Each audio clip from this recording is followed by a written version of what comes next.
I'm going to tell you something. You got to have a tremendous work ethic to be successful in here. In other words, and you can relate to this, you got to have a lot of dog in you. You really do, man, if you want to be successful, because it's going to be a lot of trying times. So you have to have a tremendous work ethic. But you got to have faith. Faith without works is dead. You hear it all the time. You go to church and you learn all these scriptures, but then you don't apply none of them to your life. You're looking at a man who has made the simple application of 3 or 4 scriptures and maxed them out to get here. I maxed out 3, 4 scriptures to get here. I kid you not. I'll share them with you if you want to hear about them, but I maxed out 3, 4 scriptures to get here. I'd love to tell you I'm the funniest person ever lived, but I ain't. Richard Pryor got that. I'd love to tell you I'm the greatest entertainer, but I ain't. Michael Jackson was that. I got all that, but they gone. So I probably am. But listen, man, but I got to tell you something. If you could get a couple of things from me, if you could gather this piece of information. Albert Einstein said once, he said, imagination is everything. It's the preview to life's coming attractions. Now, I want you to get this now. Imagination is everything.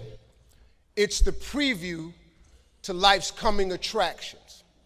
Because if you think about it, everything you have, everything we have in this world, somebody imagined it.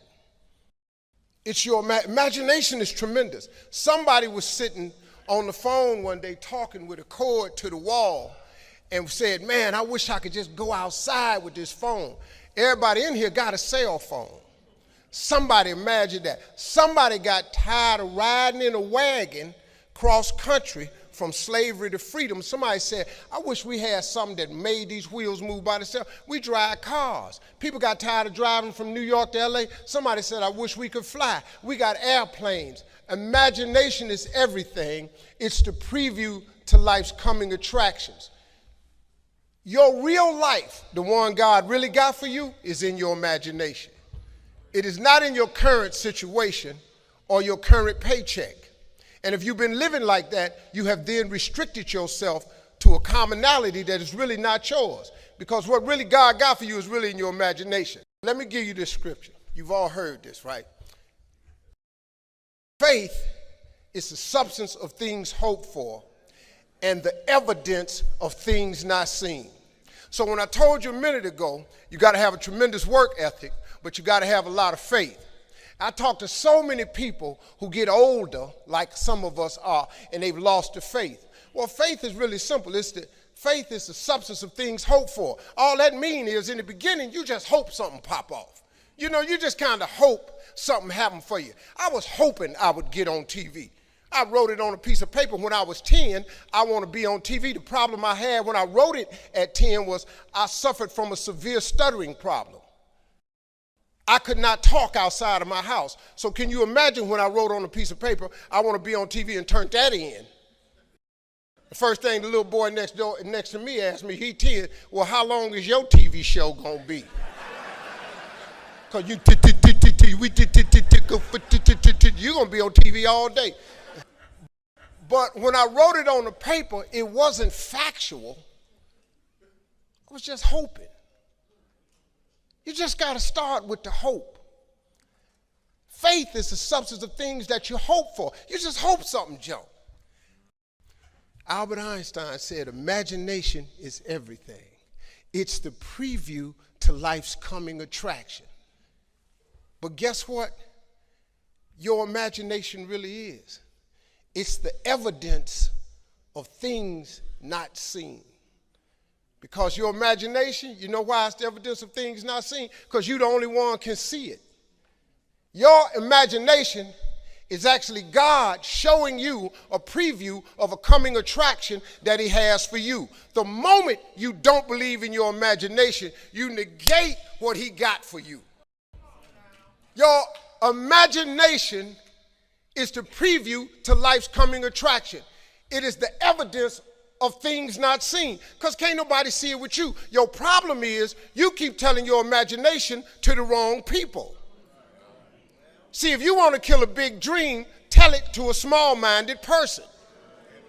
It's dead. How many times, man, have you had a tremendous idea, something you thought was the one, and you went and told it to your loved ones and your so-called friends, and they shot it down? I mean, you was convinced that it was just, oh man, I just came to you. And you told it to them and they shot it down. And you thought since they was your loved ones and their friends and they got your best interests at heart, you believed them. You was wrong. You let them talk you out of what God got for you. Some of y'all still sitting here with the ambition of opening a business one day, but you scared to go start the business because you got a job and you got bills. Rich people got bills. Everybody got bills. Hell, I got bills. Everybody owes somebody something. I got something with the bank right now. You're going to let the fact that you got some bills stop you from opening the business, the thing that God done put in your imagination? So you're going to squash that because you got bills. Everybody got bills. Your real life is in your imagination. Can you grab what I'm telling you? So I don't know what you thought I was going to say to you. I'm just a real dude. I don't even have the education you all have. What I'm sharing with you is stuff that everybody can apply today. If you're sitting in here thinking that you're too old to listen to what Steve Harvey, hell, I'm 60.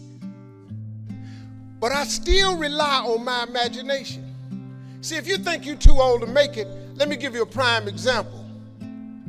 Colonel Sanders. Colonel Sanders has been frying chicken his whole life.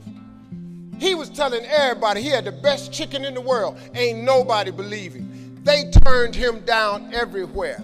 Colonel Sanders didn't get a franchise till he was in his 60s. Kentucky Fried Chicken sell more chicken than anybody in the world today. So if you're sitting there thinking because you got a little gray on you, you too late, as long as God waking you up in the morning, that's the sign that he ain't through with you. The smallest scripture I ever read changed my life. The scripture is real simple. You have not because you ask not. Do you know the difference that could make in your life? Sit here and you take what you have, and it could be so much more if you would ask. See, you have not because you ask not. When the last time you really asked him for something? Or do you keep making requests that's inside the confines of your paycheck? So what you tripping for?